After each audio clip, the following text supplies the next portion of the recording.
Hi, I'm Joe Slation, Managing Editor of the Wabash Plain Dealer, bringing you tomorrow's headlines for Saturday, January 25th. As you know, this is just a sneak preview of some of the stories you'll be able to find in the Plain Dealer on Saturday. Most of these stories are available now online at www.wabashplaindealer.com, and all of them will be available later this evening. Also, there are links on our social media pages, such as Facebook and Twitter, to these stories as well. Leading off our newspaper on Saturday, of course, will be a story that we've written quite a bit these first few days of 2014, and that's a weather story. January has the makings of being the coldest January in the last 25 years. And the snow amount is exceeding the normal level we receive by quite a bit, according to officials at the National Weather Service and at Ball State University.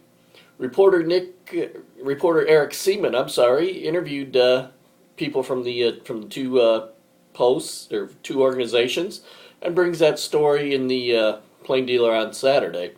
Speaking of which, snow is supposed to begin falling later this evening, somewhere between 8 and 10 o'clock from the latest reports I've heard, and Wabash County could be receiving anywhere from 3 to 5 inches of snow, depending on how the snow system tracks.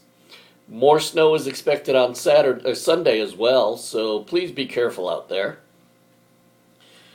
In another weather-related story, Eric Seaman spoke to the three Wabash County school superintendents who met this week with Indiana Superintendent of Public Instruction, Glenda Ritz. And among the items they talked about was the Wabash County Promise Program, which is designed to help raise funds for local students' college funds.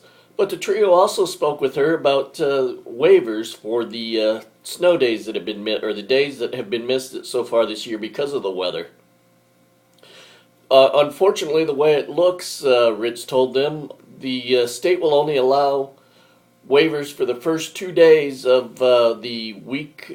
2 weeks ago, when we had the blizzard that dropped more than a foot of snow here on Wabash County.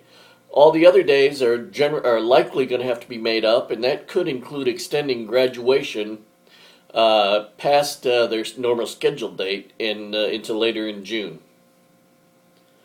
Reporter Nick Van Heest covered the North Manchester Chamber of Commerce annual dinner last night, and at the awards, Mr. and Mrs. Shepard received the Citizen of the Year award. He has more on that in the Plain Dealer on page 1, and then also on the North Manchester page, he brings information on some of the other award winners from last night as well. Eric Seaman has a third story in the newspaper today about a Wabash County man by the name of Kyle Curlis, who is facing several charges of child molesting and other charges here in Wabash County. He was arrested earlier this week and is being held at the Wabash County Jail on bond. One last story on page 1 is an interview I had earlier this week with Duke Tomato, the headliner from Duke Tomato and the Power Trio, which will be performing Thursday night at the historic Eagles Theater during the Thursday Night Blues series, which is beginning again here in January. He talked about how he became interested in the blues and his days as a founding member of the rock band REO Speedwagon. So look forward to that story in the newspaper on Saturday. We also have quite a bit in sports, including recaps of swimming from the Manchester Squires and more. So please look for those in the newspaper on Saturday. And again, with the anticipated snow and the upcoming cold weather, please stay safe if you're driving. If you go out, please make sure you're bundled up. And we shall talk to you again next week. Have a good weekend.